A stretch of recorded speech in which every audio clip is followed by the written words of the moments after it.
नमस्कार दोस्तों, मैं सुनील अमृत यूजीसी नेट हिंदी माध्यम में आप सभी का स्वागत करता हूं। प्राचीन भारत लगभग हमारा अंतिम समाप्ति की ओर है, क्योंकि गुप्त काल और गुप्तोत्तर काल के क्वेश्चन हम लोग देख रहे हैं। इससे पहले गुप्त काल की एक वीडियो आपकी आ चुकी है। ये आज आपकी दूसरी क्लास रहेगी। गुप्त काल से संबंधित ये आपकी दूसरी क्लास रहेगी। और प्राचीन भारत के लगभग हम 45 से भी ज़्यादा क्लासें कंप्लीट कर चुके हैं। तो प्राचीन भारत आपका एग्जाम से पहले पहले पूरा हो गया है, ठीक है, लगभग। ठीक है जी। मध्यकालीन भारत भी मैं आपका पूरा करा चुका हूँ। तो आज का जो क्वेश्चन रहेगा सबसे पहला, वो आपका सूची वाला दिया गया है। सूची फर्स्ट का सूची सेकंड से मिलान करना है। तो एक तरफ शासक दिए गए हैं, गुप्त काल के शासक हैं ये सारे, और दूसरी तरफ उनकी पत्नियों के नाम दिए गए हैं कि कौन से राजा की कौन सी पत्नी थी या उसका क्या नाम था, ये आपको इसमें बताना है। तो फटाफट जो है मिलान करिए और इनके आंसर देने का प्रयास कीजिएगा। भाई यदि आप लोगों ने हमारा यूट्यूब चैनल सब्सक्राइब नहीं किया है तो प्लीज़ हमारे यूट्यूब चैनल को भी सब्सक्राइब कर लें। और भाई टेलीग्राम चैनल संसार अकेडमी के नाम से है, आप उसको भी ज्वाइन कर लें, क्योंकि वहाँ पर पेपर 1 और पेपर सेकंड की लगभग सभी आपकी पीडीएफ अपलोड कर दी गई है। जो रह रही है वो भी आपकी कर दी जाएगी। तो देखिए सबसे पहले जो दिया गया है ए, चंद्रगुप्त प्रथम। तो चंद्रगुप्त जो प्रथम थे, उनकी पत्नी का नाम कुमार देवी था। उन्होंने कुमार देवी के साथ विवाह किया था। इसके बाद चंद्रगुप्त सेकंड की अगर बात करें तो इनकी पत्नी का नाम कुबेर देवी था, कुबेर नागा था। इसके अलावा अगर बात करोगे समुद्रगुप्त की, तो समुद्रगुप्त की पत्नी का नाम दत्ता देवी था। क्या नाम था? दत्ता देवी। और बचे आपके लास्ट वाले कौन से? कुमारगुप्त। तो इनकी पत्नी का नाम था भाई अनंत देवी। अनंत देवी इनकी पत्नी का नाम था। तो डी का चौथा आपका केवल एक में दिया गया, तीसरे में देखो एक का पहले का तीसरा आ गया, दूसरे का पहला हो गया, और तीसरे का दूसरा हो गया, और डी का हो गया 4। तो आपका डी आंसर इसमें सही, सी आंसर इसमें सही आपका हो जाएगा। अगले क्वेश्चन को देखते हैं। अगला जो क्वेश्चन दिया गया है आपका क्वेश्चन नंबर 32। क्वेश्चन नंबर 32 दिया गया है आपका, किस गुप्त सम्राट को महाराजाधिराज के रूप में वर्णित किया गया है? मतलब कौन सा वो राजा था जिसने महाराजाधिराज की उपाधि धारण की थी? तो महाराजाधिराज की उपाधि धारण करने वाला राजा हुआ करता था चंद्रगुप्त। चंद्रगुप्त के द्वारा, जो चंद्रगुप्त प्रथम था, इसी के द्वारा महाराजाधिराज की उपाधि ग्रहण की गई थी। चंद्रगुप्त प्रथम के द्वारा ही महाराजाधिराज की उपाधि धारण की गई। और अगर बात करें इसकी, तो इसने इसका जो है, इसको वास्तविक संस्थापक माना जाता है किसका? गुप्त वंश का। तो गुप्त वंश का वास्तविक संस्थापक भी इसी को माना जाता है। वास्तविक संस्थापक भी किसको माना जाता है भाई? चंद्रगुप्त प्रथम को माना जाता है। वैसे इस वंश की स्थापना की गई थी किसके द्वारा? आपकी श्रीगुप्त के द्वारा की गई थी। चलिए जी, अगला क्वेश्चन देखेंगे, क्वेश्चन नंबर 32।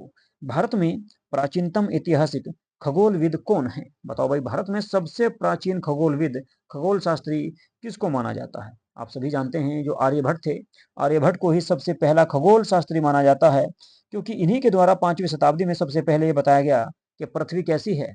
पृथ्वी गोल है। पृथ्वी कैसी है? पृथ्वी गोल है। और इन्होंने ही बताया कि ये अपनी धुरी पर चक्कर लगा रही है। क्या कर रही? अपनी धुरी पर, अपनी धुरी पर चक्कर लगा रही है। कौन लगा रही चक्कर? पृथ्वी। पृथ्वी अपनी धुरी पर चक्कर लगा रही है। ये जानकारी दी किसने? आर्यभट्ट ने। तो कुल मिलाकर प्राचीन भारत के ऐतिहासिक खगोलविद इनको माना जाता है।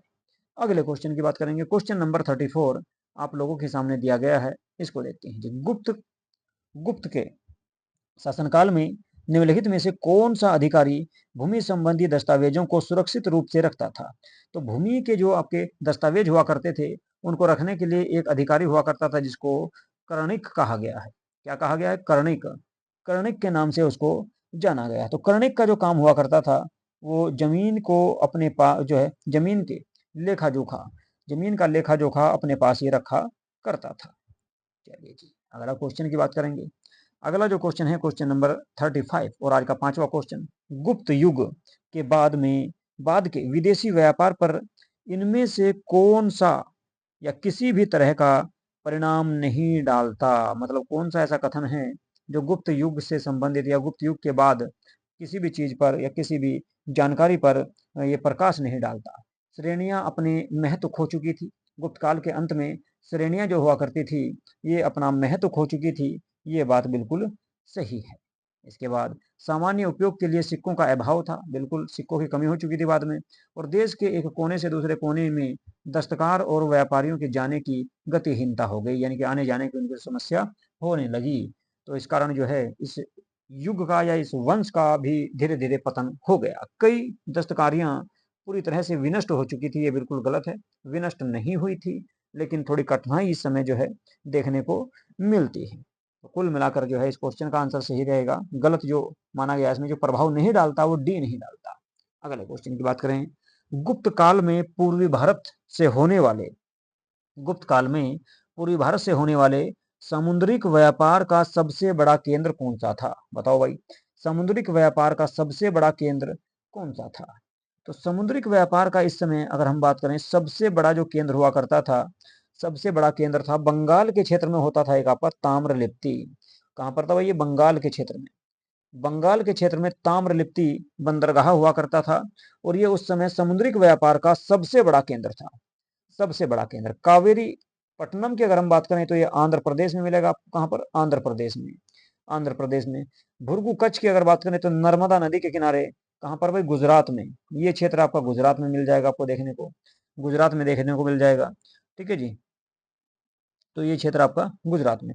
बात करें जो है ताम्रलिप्ति की, तो ताम्रलिप्ति से उस समय अगर बात करें तो चीन के साथ में, इसके अलावा श्रीलंका के साथ में, श्रीलंका के साथ में, श्रीलंका के अलावा जावा जो क्षेत्र है आपका इंडोनेशिया का, जावा के साथ में, सुमात्रा द्वीप जो है आपका, सुमात्रा द्वीप भी इंडोनेशिया का है, इंडोनेशिया के साथ में, अनेक देशों के साथ में व्यापार हुआ करता था। कहां से? ताम्रलिप्ति थे। तो कुल मिलाकर गुप्त काल का सबसे प्रमुख बंदरगाह कौन सा था भाई? ताम्रलिप्ति सबसे प्रमुख बंदरगाह हुआ करता था। क्वेश्चन नंबर 37 की बात करें तो गुप्त काल में विष्टि शब्द जो है इसका प्रयोग किसके लिए हुआ है? ये आपका क्वेश्चन बहुत बढ़िया है। विष्टि शब्द का जो प्रयोग हुआ है वो किसके लिए किया गया है, ये आपको बताना है। विष्टि जो शब्द है वो बेगार श्रम के लिए किया गया है। बेगार श्रम किसको कहा जाता है भाई? बेगार श्रम उसको कहा जाता है जब किसी व्यक्ति से बिना वेतन दिए काम कराया जाए, तो उसको कहा जाता है बेगार श्रम। बेगार मजदूरी या बेगार श्रम, जिससे यानी कि जिस व्यक्ति से हम काम करा रहे हैं उसको पैसा नहीं देते, उसको कहा जाएगा बेगार श्रम। तो बेगार श्रम के लिए विष्टि शब्द का प्रयोग गुप्त काल में हुआ है। ठीक है जी,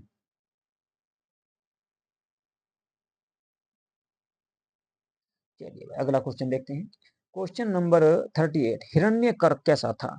देखिए हिरण्य कर जो हुआ करता था ये एक प्रकार का कृषि कर था। कैसा कर था भाई? कृषि कर। तो हिरण्य कर जो था ये गुप्त काल में एक कृषि कर था जो कृषि उत्पाद के बदले लिया जाता था या प्राप्त किया जाता था। अगले क्वेश्चन की बात करेंगे, क्वेश्चन नंबर 39, किस गुप्त राजा को देवगुप्त भी कहा जाता था? बताओ भाई कौन सा ऐसा राजा था जिसको देवगुप्त के नाम से भी जाना गया?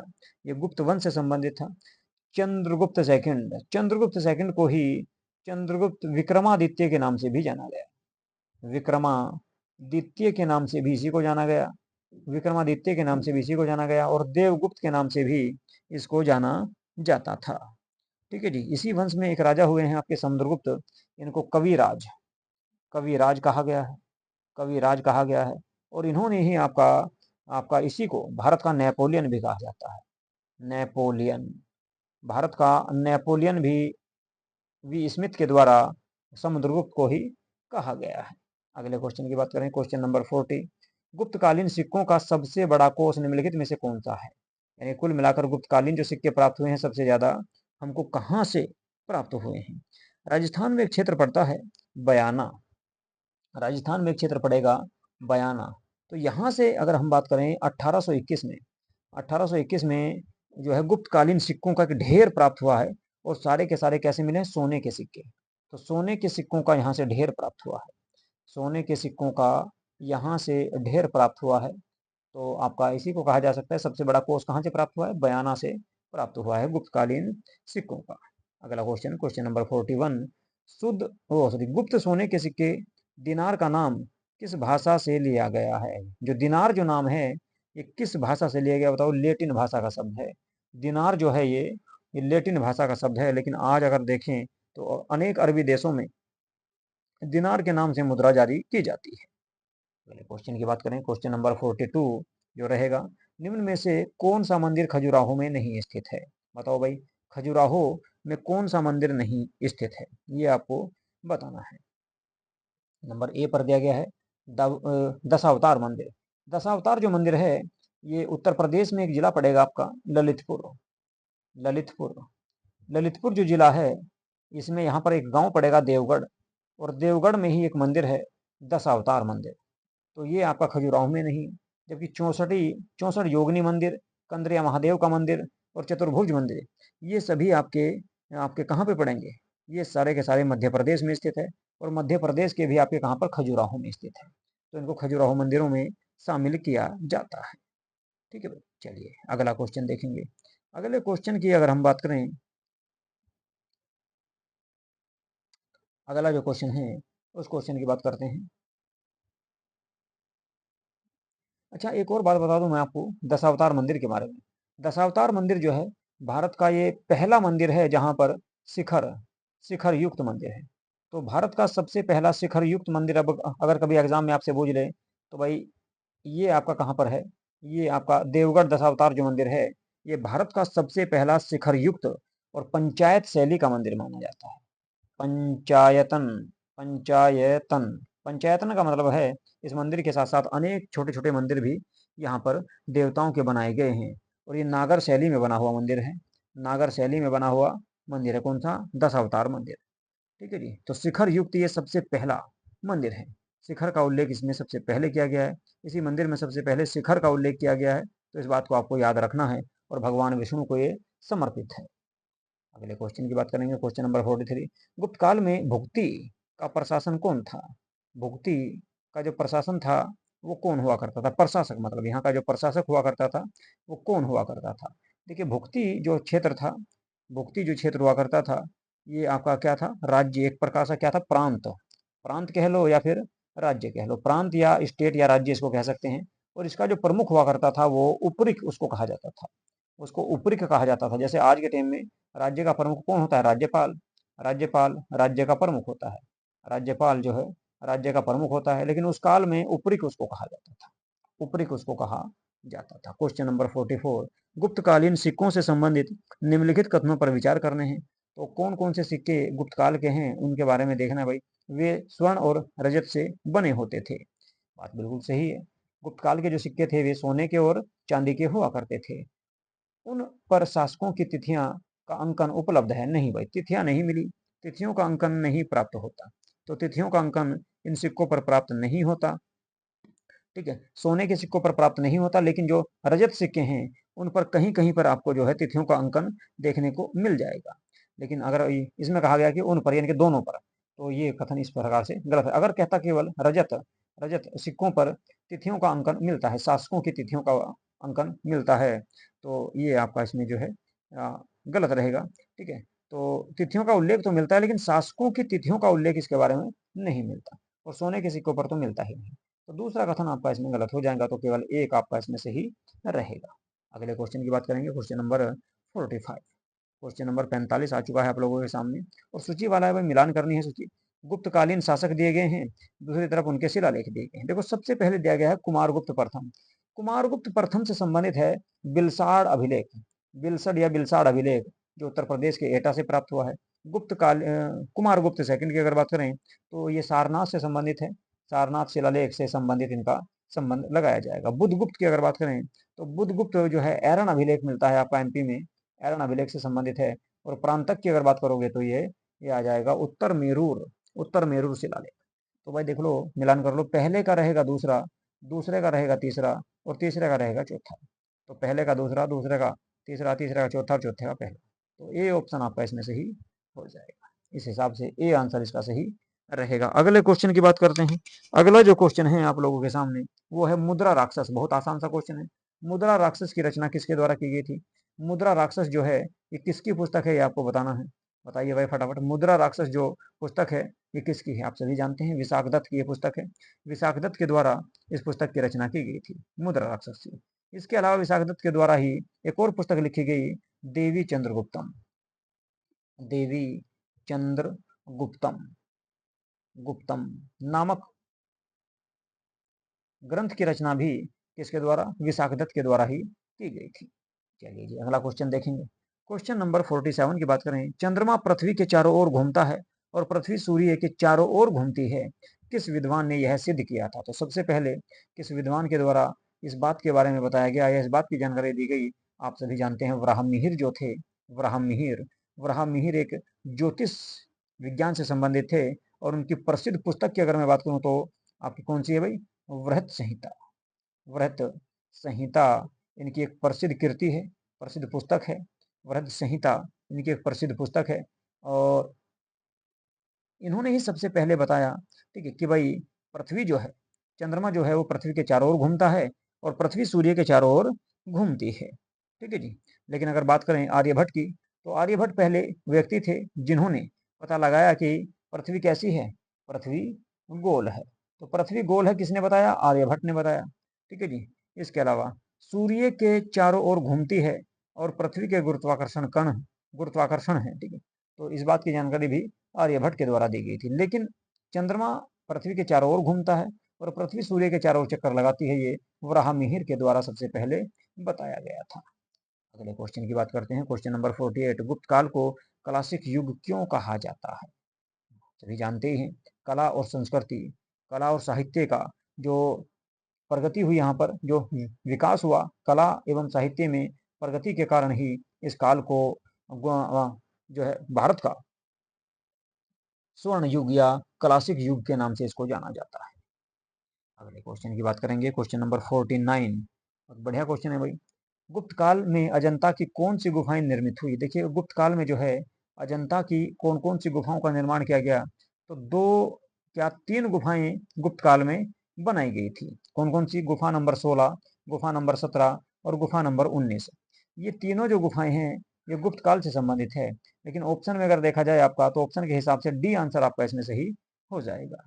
डी आंसर इसमें सही हो जाएगा। इन गुफाओं के निर्माण की अगर मैं बात करूं तो दूसरी शताब्दी से, यानी कि सेकंड शताब्दी से लेकर और आपकी 7वीं शताब्दी के बीच में, 7वीं शताब्दी के बीच में इन गुफाओं का निर्माण करवाया गया, इन गुफाओं का निर्माण करवाया गया। तो डी आंसर आपका इसमें सही हो जाएगा भाई। इस तरह से क्वेश्चन नंबर 50 की बात करें, बयाना निधि में समावेशित गुप्त शासकों के सिक्के कैसे प्राप्त हुए हैं?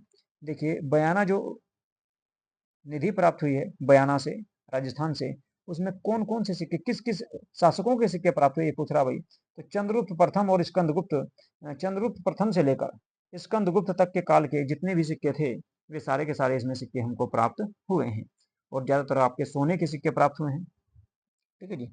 जबकि बात करें स्कंदगुप्त की, अच्छा, इसमें में अगर आपसे पूछ ले कि सबसे ज्यादा जो सिक्के मिले हैं वो किस शासक के मिले हैं, तो सबसे ज्यादा अगर सिक्के मिले हैं हमको, वो मिले चंद्रगुप्त सेकंड के।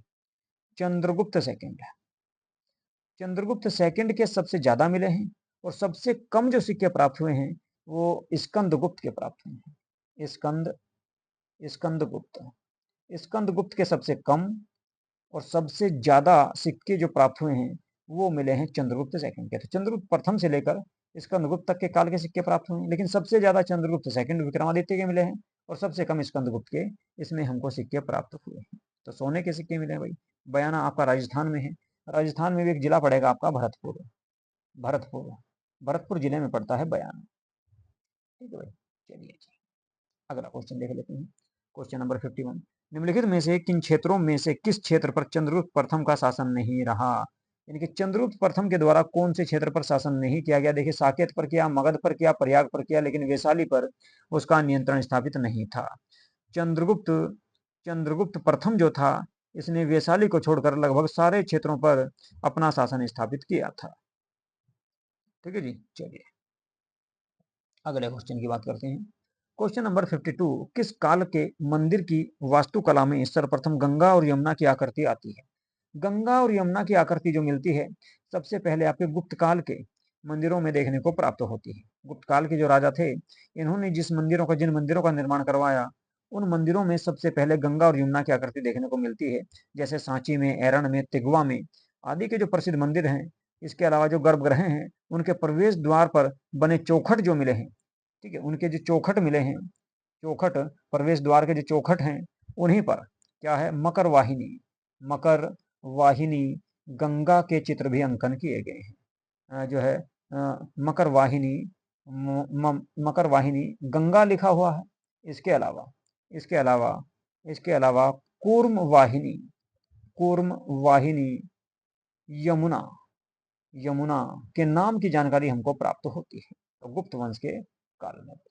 अगले क्वेश्चन को देखेंगे, क्वेश्चन नंबर 53। कौन गुप्त शासक नहीं है, मतलब गुप्त काल से संबंधित कौन सा शासक नहीं है, ये आपको इसमें बताना है। बड़ा ही आसान है, देखो आप सभी जानते ही हैं कि देवगुप्त जो थे ये गुप्त वंश से संबंधित नहीं थे। देवगुप्त जो थे ये गुप्त वंश से संबंधित नहीं थे। जबकि बात करें रामगुप्त की, समुद्रगुप्त की, चंद्रगुप्त की, ये सारे के सारे शासक ऐसे थे जो गुप्त वंश से संबंधित हुआ करते थे। चलिए जी अगला क्वेश्चन देख लो, क्वेश्चन नंबर 54 की अगर बात करें, क्वेश्चन नंबर 54 आप लोगों के सामने, गुप्तकालीन दशावतार मंदिर कहाँ स्थित है। अभी थोड़ी देर पहले बताया था मैंने आपको कि उत्तर प्रदेश में एक जिला है ललितपुर, और वहीं पर एक स्थान पड़ेगा देवगढ़। तो देवगढ़ में दशावतार मंदिर स्थित है, जो शिखर युक्त भारत का सबसे पहला मंदिर माना जाता है, जिसमें शिखर का प्रयोग किया गया है। तो कुल मिलाकर इसका निर्माण जो है गुप्त वंश के राजाओं के द्वारा ही करवाया गया था।